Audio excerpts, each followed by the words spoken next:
ใน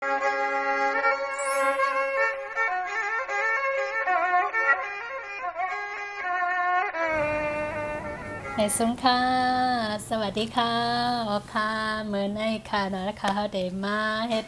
ยันว่าคักในตั้งเป็นโควิดก่อนน้ำในคะแลอยู่เฮิรนแหมีสังเฮ็ดนะคะเนาะเลยเซเฮ็ดเขาเฮ็ดผ้าเกี่ยวก็เฮ็ดลองมดใส่เจ้าเพื่อนเนเลยนั่นก็อยู่หลายยันนั่นแหละแค่เขาย้ำอยู่หลายนั่นปนเป็ดหลายๆในค่ะเลยค่ะเขาก็ได้มาเฮ็ด ค่ะเขาก็ได้มาโทรจะไหนค่ะแล้วก็ว่าโทรในเฮ็ดสั่งหลายๆไหนไปเลยค่ะ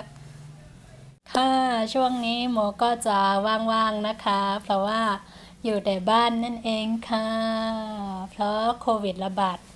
รุนแรงมากเลยนะคะก็เลยไม่กล้าออกไปไหนนะคะนอกจากอยู่ที่บ้านทำกับข้าวทำความสะอาดบ้าน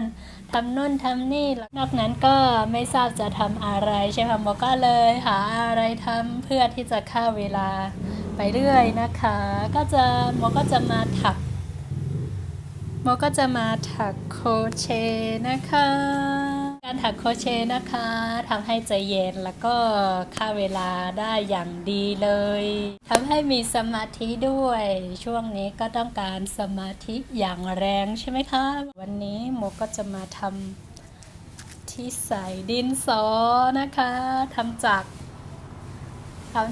เทปที่หมดแล้วนะคะมาดูกันเลยนะคะว่าจะออกมาเป็นยังไงนะคะว่าก็จะไม่ได้ถักแค่นี้นะคะก็จะมีที่โมถักไว้ก็จะเป็นผ้าขนหนูก็ไม่ใช่ใช่ผ้าขนหนูอันนี้ก็ยังไม่เสร็จนะคะอันนี้ก็เพิ่งถักเวลาว่างๆไม่นานนี้เองค่ะแล้วก็มีหมวกโมถักหมวกบ้างกระเป๋าบ้างนะคะค่ะเขาก็ได้มาเฮ็ดเหมือนจังหนังว่าในค่ะเนาะเทปอันในมันหมดกว่าเย้านะคะเขาก็ได้แปดค่ะนะยาก็ได้มาใส่เป็นทางหลังเดี๋ยวมาให้ก็เดี๋ยวเอาจะในมาโทให้มัน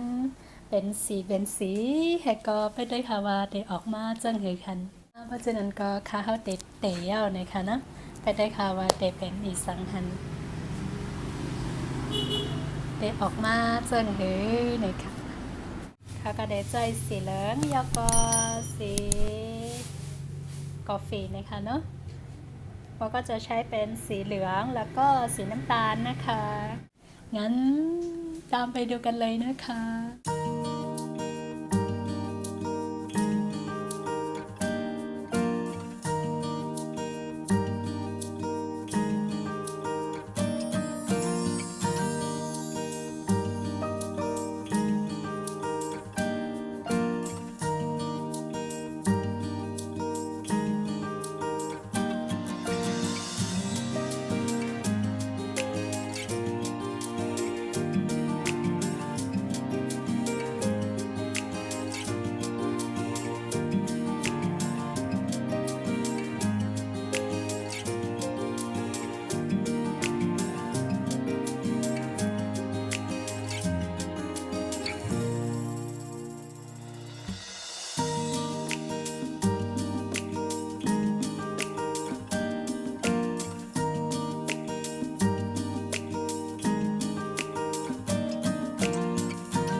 ค่ะเนาะข้าวยำ2 ชั่วโมงก็ข้าวยำ2 ชั่วโมงก็เยาวกว่าเยาวค่ะที่ใส่กำเจิ้มกำแหงเจ้าในค่ะเนาะใส่เอียงก็เลยค่ะราคาเพียงแค่เวลา2 ชั่วโมงเองนะคะแล้วก็ได้ที่ใส่กำที่ใส่เขาเรียกว่าอะไรได้ที่ใส่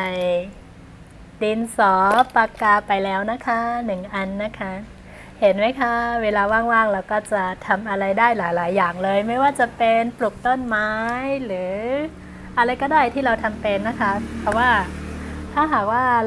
ว่างช่วงนี้ใช่ไหมคะก็โควิดระบาดใช่ไหมคะก็จะทำให้เครียดกันมากๆเลยถ้าจะทำอย่างนี้หรือปลูกต้นไม้หรืออะไรก็ได้จะช่วยได้จะช่วยให้ใจเย็นลงเยอะเลยค่ะจะได้ไม่ต้องคิดมากแล้วก็จะได้ไม่ต้องเครียดมากนะคะนี่ก็เวลาว่างๆของโมนะคะโมก็จะทำแบบนี้ไม่ว่าจะเป็นปลูกต้นไม้เล็กๆน้อยๆแล้วก็ทำถักโครเชต์หรือฝึกภาษาอะไรอย่างนี้นะคะก็ต้องเสร็จแล้วจบไปแล้วนะคะคลิปว่างๆช่วงโควิดนะคะถ้าหากว่าทุกท่านเครียดหรืออะไรก็ลองหาอะไรทำดูนะคะจะได้ไม่ต้องคิดมากนะคะ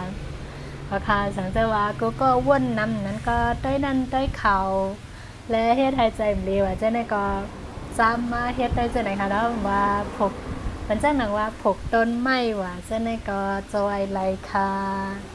อันก็หนังนั้นการนั้นเท่าเป็นไรนั่นขนาดเนาะก็มีหนังในก้อยค่ะว่าจะหนังกาเตยันปอกันในก่อนค่ะงั้นก็ขอจบคลิปเพียงเท่านี้ก่อนนะคะเจอกันใหม่ในวิดีโอหน้าค่ะไปซึ้งค่ะสวัสดีค่ะบ๊ายบาย